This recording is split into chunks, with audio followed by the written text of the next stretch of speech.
Guerre de 1870-1871. Belle-Mère Ptolémée. Cagny Edmond. Collet Augustin. De Villers Louis. Lalice Alfred. Lecomte Jean-Baptiste. Lefebvre Armand. Leroy Théodule. Levent Bernard. Michel Armand.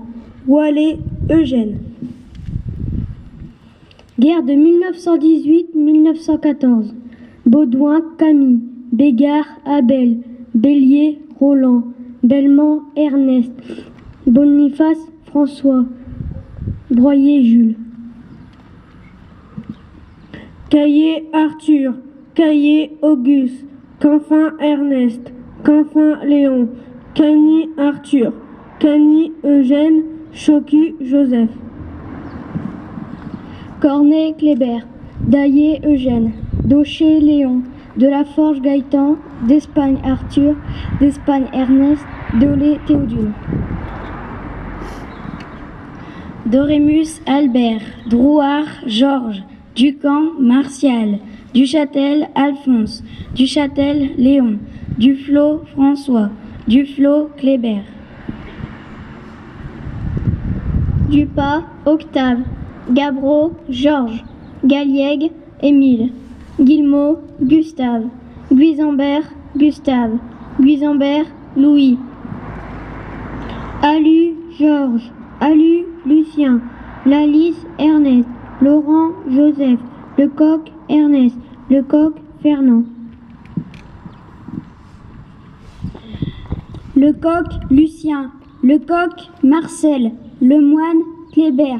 Leroy Noël. Levent Joseph. Levent Léon. Lucas Ernest. Lucas Germain. Meunier Edmond. Petit Robert. Potel Louis. Prache Ernest. Sauvé Paul. Soyeux Gaston.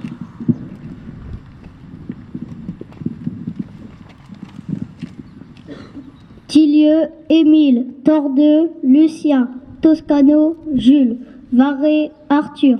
Vermont Ernest. Warny Arthur. Victime civile 1914-1918. Canfin Marcel. Denis François. Dequéan Albert. Dorémus Maurice. Drec Jean-Baptiste. Lemoine Jules. Michel Maurice. Tilleux Arthur. Tordeux Ernest. Tordeux Marc. Varé Maurice. Poisson Maurice. Bougez.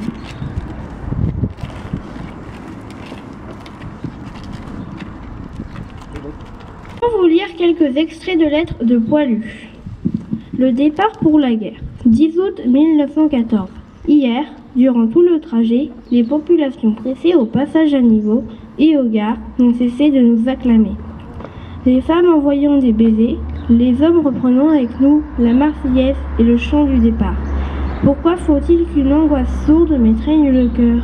Si j'étais en manœuvre, ce serait très amusant. Mais voilà, après-demain, dans 3 jours peut-être, les balles vont pleuvoir aiguisser.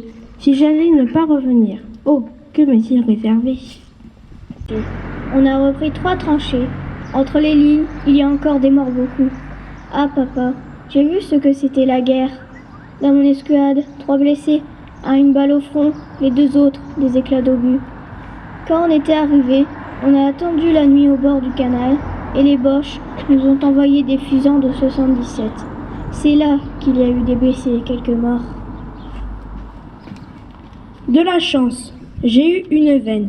Une balle est arrivée dans mon créneau au moment où je l'arrangeais un peu. Cela m'a balancé une sacrée poignée de terre sur la joue qui m'a couché au fond de la tranchée, mais tu vois, me voilà toujours vivant. Un fils écrit à son père. Cher père, je t'écris ces mots car une nouvelle vient d'arriver. Nous partons aujourd'hui en autobus pour Ypres, où les Anglais ont reculé, car les Boches emploient la poudre asphyxiante, et c'est nous qui devons aller renforcer les lignes. Ne te fais pas de mauvais sang, je serai courageux. Ton fils qui t'aime et pensera à toi. Au revoir et pas adieu. Ton fils pour la vie. Ne te fais pas de bile, je n'ai pas peur, je serai fort et tu seras fier toujours de ton grand-fils.